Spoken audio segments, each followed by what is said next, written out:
All right, well, welcome to the Up and to the Right Q&A, our first expert Q&A. We've got Kevin McKeown here who's going to talk about running a sales team in a pandemic. So, Kevin, really quick, introduce yourself, your team, like who you guys sell to, that type of thing. Sure, absolutely. So I head up the sales team here at Mailgun. We're based in San Antonio, Texas, and also in France. We are a team of about 20 in terms of total sales reps. That's both new acquisition and install base. And we sell a platform that basically helps companies get their email out faster. So we typically are selling it to the marketing team or the product dev team, whoever owns email sending within the business. Got it. Cool. Okay. Real quick, just because I'm curious, how do you have that team segmented out? You said it's 20 folks, and you got some people in France. What are the roles, and kind of how do you have it set up? Absolutely. So in the U.S., we have a central sales team based in San Antonio, and it's all basically just accounts divided across all those people. There's 10 in the U.S., and then within Europe, it's by country. So we have a couple in the U.K., a couple in Germany, one in the Netherlands, one in France, one in Spain. So they're geographical over in Europe. Cool. Okay. Yeah. All right. Well, we were going to talk about the pandemic stuff today. Pandemic stuff, the thing that has incredibly impacted all of us. So, yes. I know you just got started in this role not long before the pandemic hits. I mean, what's been the hardest thing for you managing your team during all this? And I'm curious also about not just people, but operations and kind of how you've had to put all those pieces together. Yeah, I was literally 2 weeks into the job at Mailgun when we went to work from home. So I had barely gotten to know anybody in any depth at that point, didn't have a sense of people's work styles. So it was pretty challenging to go from basically being in the office a couple of days. I literally was in the office 4 days in 2 weeks, and then we went to work from home. So it was pretty difficult to get a sense of who is being successful, who is struggling, what their challenges were. I'd say the biggest thing I miss is being on a sales floor every day, being able to pan the floor and just look around and see how people are doing. You can see when people are maybe struggling with the demo, or maybe they're in a bad mood because the demo just went the wrong way or they lost a deal, and being able to kind of see when people are having issues and need some help or assistance. And now everyone's virtual behind Zoom screens, and it's really hard to read when people need something. It's probably been the biggest challenge because I've worked in basically sales rooms, if you will, big sales centers with lots of people on phones all day long. And now we're all working from our bedrooms or living rooms or wherever. And it's really hard to get a sense of where people are at in their day and their lives. Well, I think that makes a lot of sense.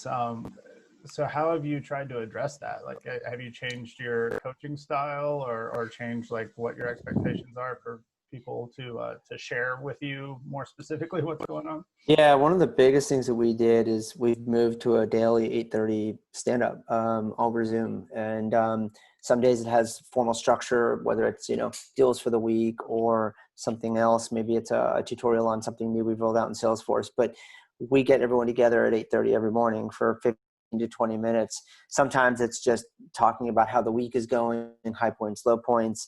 Other times it's more structured, like deals for the week or pipeline review, things like that. But just getting everybody together just to basically see each other face to face and get a sense of how people are doing. You can tell a lot based on how their visuals are, their facial reactions and things.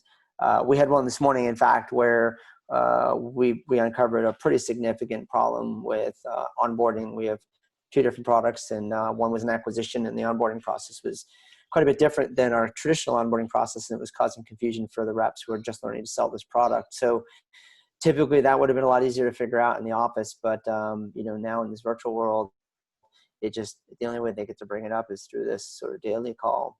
So. Okay. All right. I mean, I think we're all trying to figure that sort of thing out right now. So what,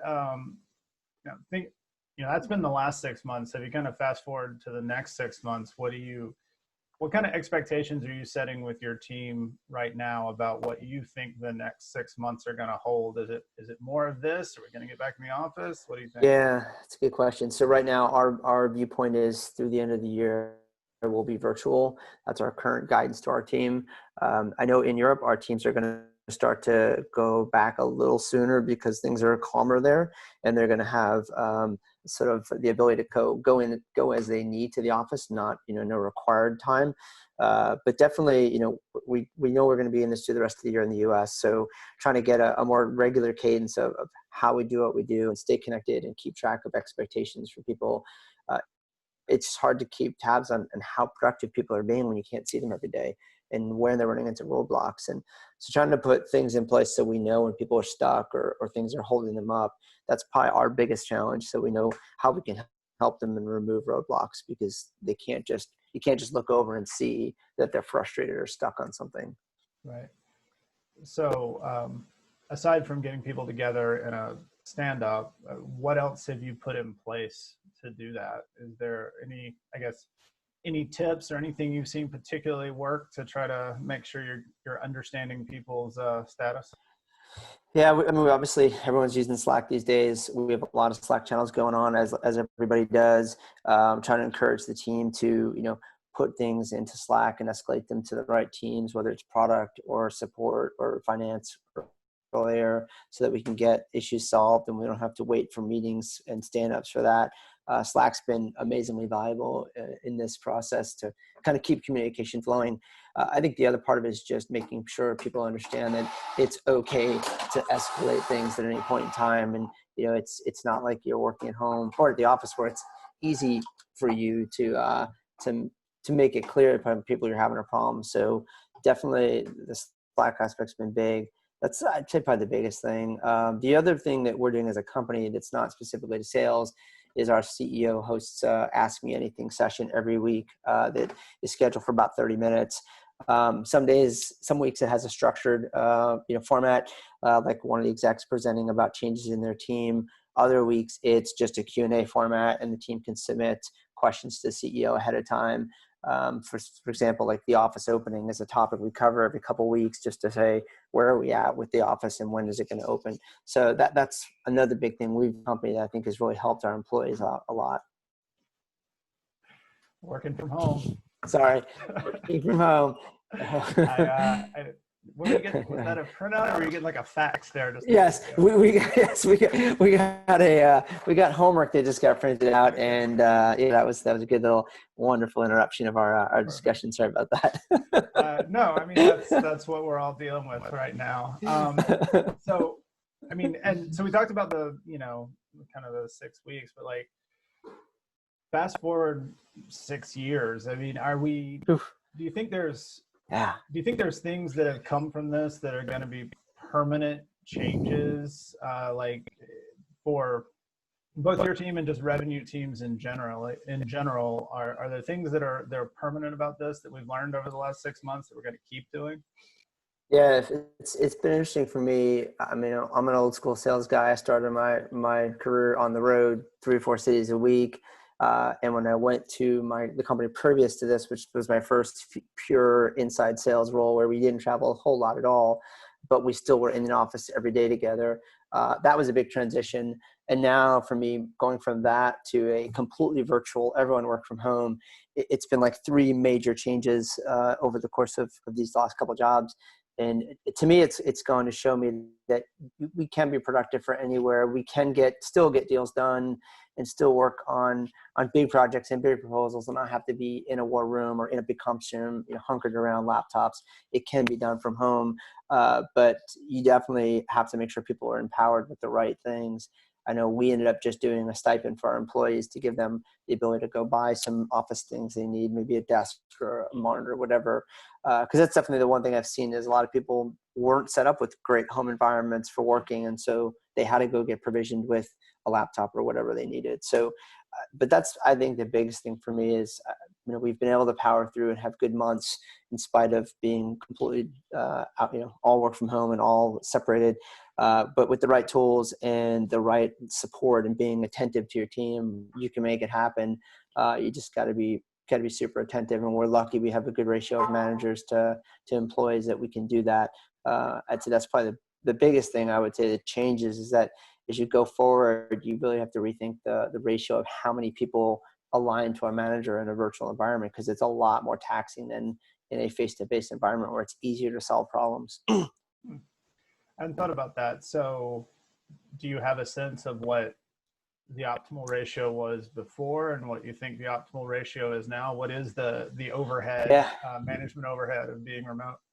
Yeah, it's interesting. I mean, I historically always had an 8-to-1 mindset of like 8 sales reps to a manager before you kind of hit that sort of critical mass of where they couldn't be effective. I honestly think that might need to be lower, like 6-to-1 in a fully virtual model, because there's just so much time you spend on Slacks and shadowing calls. You have to do so much more shadowing to get a sense of how people are doing. You can't just be sitting, in a pod with them and sort of watching how their calls are going and see the body language of their calls to get a sense of whether they're doing okay or not. You actually have to either follow the recordings over like Chorus or join the calls yourself. It's a lot more taxing to keep up a good feel of how people are doing and how their mental state is and whatnot. So how do you, we've talked about that mental state and kind of just the challenges that you have, like not being able to survey the sales floor, right? So it seems like the managers are a really, really important part of that. How do you manage your managers to make sure that they're, staying attentive, they're staying plugged in, and they're also staying up in this, dealing with all of this, right? Because it's a challenge for them too. Yeah, for sure. I mean, I think the key thing is making them feel empowered to be able to make decisions that they need to make without having to come ask for approval all the time. So giving them the delegation of authority that they need is a big part of it. And then also there's a lot of things that they maybe just don't know how to do. They haven't had to run in a situation like this before. So being able to make yourself available, maybe it's 8 o'clock at night when they need something, or more than once a week. Sometimes you have to break from the once a week, 1-by-1, 30-minute scheduled check in and do, more frequent, 5-minute Slack calls, whatever it is. But I think for me, when I look at my day, so much of my day is just impromptu interactions with people, whether it's my reps, my managers, or even, cross supporting departments, just trying to get connected with people to get things done and move things along versus letting all the email chains and Slack chains just go on in perpetuity. I think it's that picking up the phone, if you will, via Slack call or Zoom and getting them connected and just helping them out. That I think that's the biggest thing, so they don't just get stuck. Right. So I've known you for a while now, and I know that you can pull some hours when you need to. Not everybody is that much of a machine, but I am. One theme I've heard in a lot of conversations I've had recently is this. Working from home is great, but the lines start to blur, and Yes. you're constantly on. Yes. And so, you mentioned a lot of your day is kind of interrupted, like trying to make sure things get done and go through. How do you try to balance all of that, the interruptive stuff versus seeing where your team is at as a whole versus dealing with the fact that, your son might walk in the room at any minute and get his homework. And right? print his homework out. Yeah. Yeah. No, it's true.